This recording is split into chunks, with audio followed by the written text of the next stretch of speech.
Bagaimana dengan alumni yang tidak aktif di Ikhlas tapi dia menyantuni anak yatim dan semacamnya? Mungkin begini, standar kebaikan itu harus diperjelas dulu. Ya, standar kebaikan. Santunan anak yatim, kemudian dibandingkan dengan aktif di Ikhlas. Ini kan yang am dengan khos, nggak sebanding. Ya kalau urusan dikatakan albirru, berbuat baik, Anda tidak aktif di Ikhlas, tapi kemudian bermasyarakat, bersosial, itu baik. Standar kebaikan secara umum kan begitu. Tetapi Robitoh, mak hadiahnya di mana?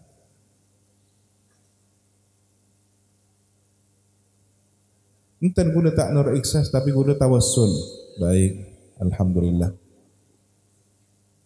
Tetapi ketika Anda berada di tempat yang di situ nadrohnya guru, pandangannya guru tertuju kepada Anda, maka Anda lebih mendapatkan tempat. Jangan guru nah, biar tunjukkan toh. Mak leya bas dan guna. Tikal gay kuda nang budi baik. Baik apa enggak kira-kira? Karena yang diharapkan gurunya di sini tempatnya. Nah, ketika guru kita berharap, ayo santri, Robitoh hadiahnya di Ikhlas.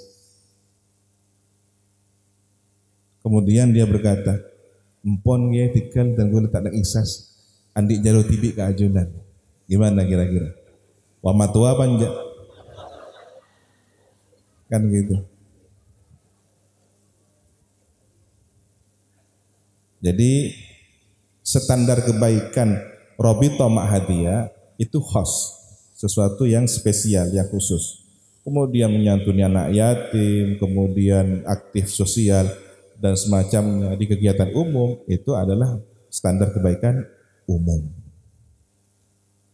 Anda tetap baik, tetapi ada yang kurang secara Robitoh hadiahnya.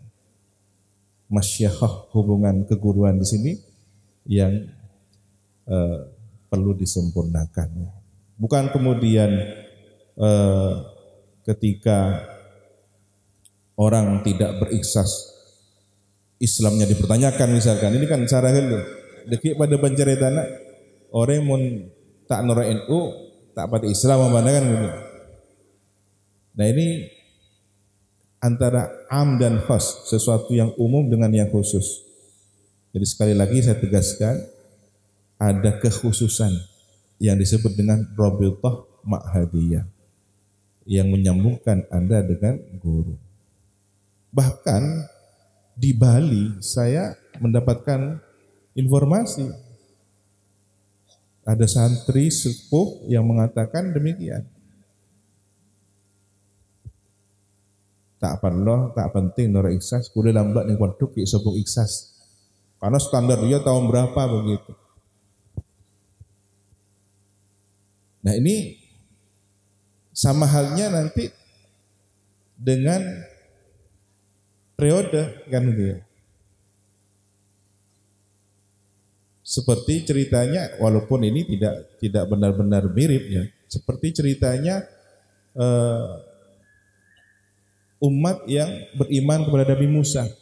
Fikal Nabi Musa bersama mungkin zaman Nabi Muhammad. Jadi masalah periode ini juga harus punya wawasan kita yang jelas. Maka dengan mencintai Nabi Muhammad, mencintai nabi-nabi yang lain, dan begitu.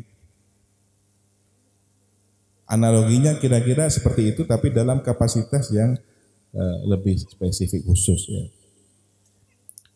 Tidak secara imani, tidak secara akidah, tapi secara kecintaan.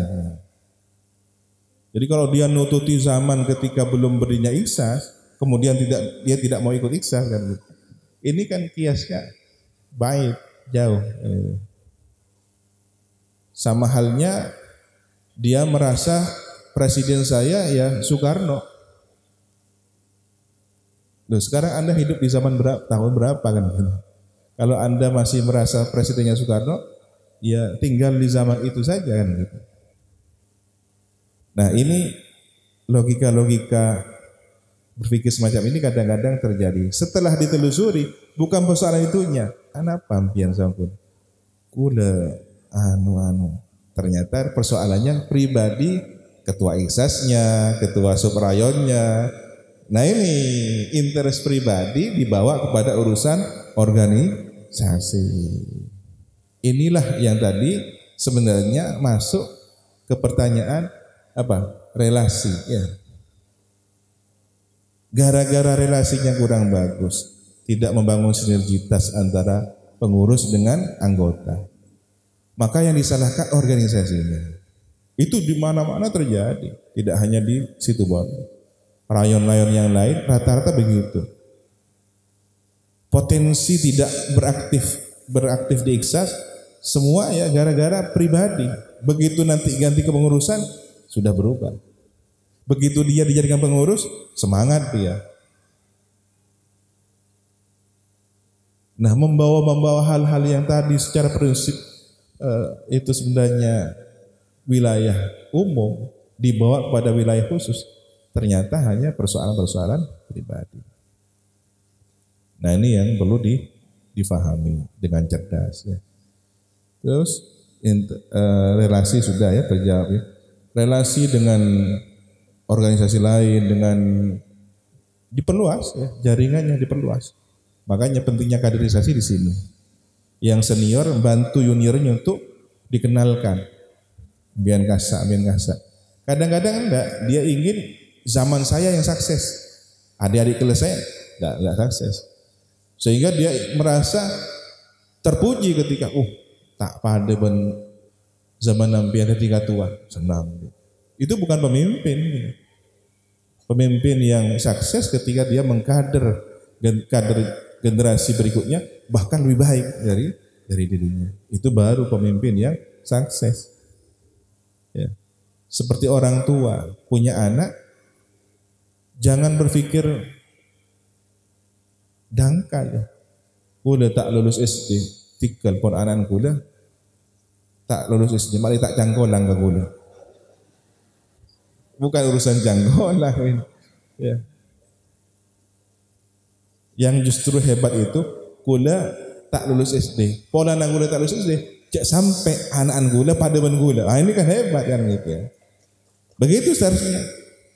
Saya gagal ketika menjadi pemimpin organisasi di periode saya. Maka adik kelas saya, adik angkatan setelah saya ini harus sukses, jangan seperti saya. Tapi yang begini kan sedikit. Yang banyak justru mengganjal adik-adiknya untuk naik dan mengikuti kesuksesannya.